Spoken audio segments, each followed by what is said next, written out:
Ladies and gentlemen, we are just a few moments away from the end of the PASA International Payments Conference for 2023, and I believe it's only due that we officially receive our closing remarks from its CEO for the past 48 hours as we recap the events that have taken place. I leave you in the capable hands of its CEO. Ladies and gentlemen, please welcome back onto the stage PASA CEO Gita Erling.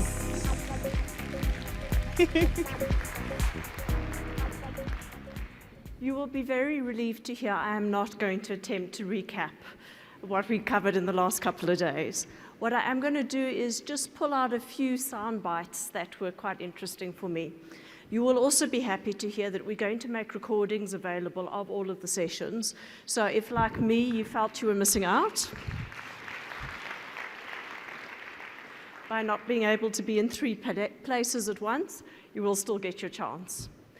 So just a couple of the sound bites. Monday morning, yeah, it was yesterday.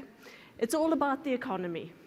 The very dire picture that was painted of the economy, but the very strong call to action that came off that said every spaza shop should be digitally enabled.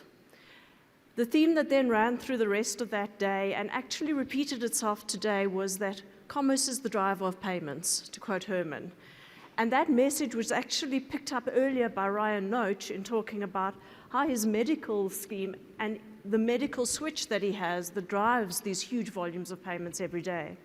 The cash conversations went to exactly the same place, talking about, so what is it that the consumer is actually trying to do, and what does our customer think about and feel, interestingly enough, when they're choosing a payment instrument. We spoke a lot about the dual economy in South Africa and how we make our very sophisticated payment system available to everybody.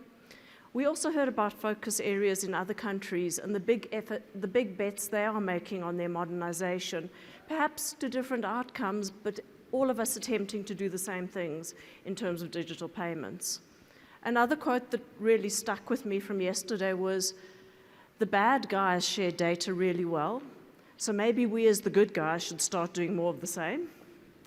Herman's comment about if the cost of compliance was a country, it would be the 4th largest GDP in the world, a theme which got played out to some extent in the discussions about the PIB and the whole new regulatory framework that's going to bring many more people into the regulatory net.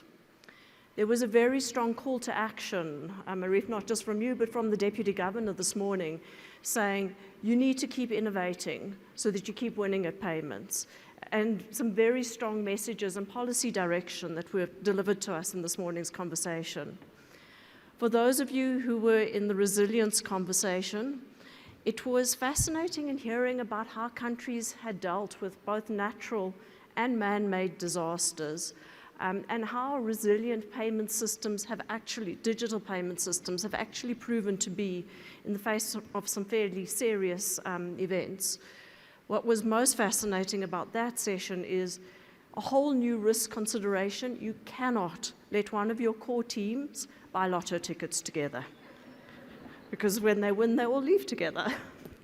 From my side, it's been the most fantastic couple of days.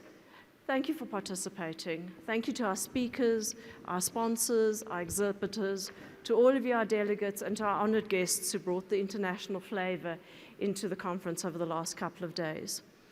They're not all in the room, but I think we must just stop and recognize what the project team has done on this.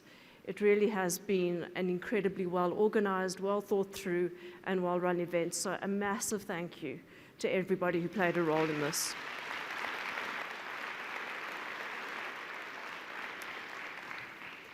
The next Pipc will be held in 2025.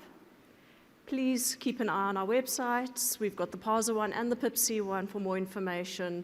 And actually, please keep the conversations going as well. On that note, for everyone who's going to be traveling, travel safely. Let's keep talking and looking forward to seeing you all again, hopefully well before 2025, but if not, we'll see you then. Thank you, everybody.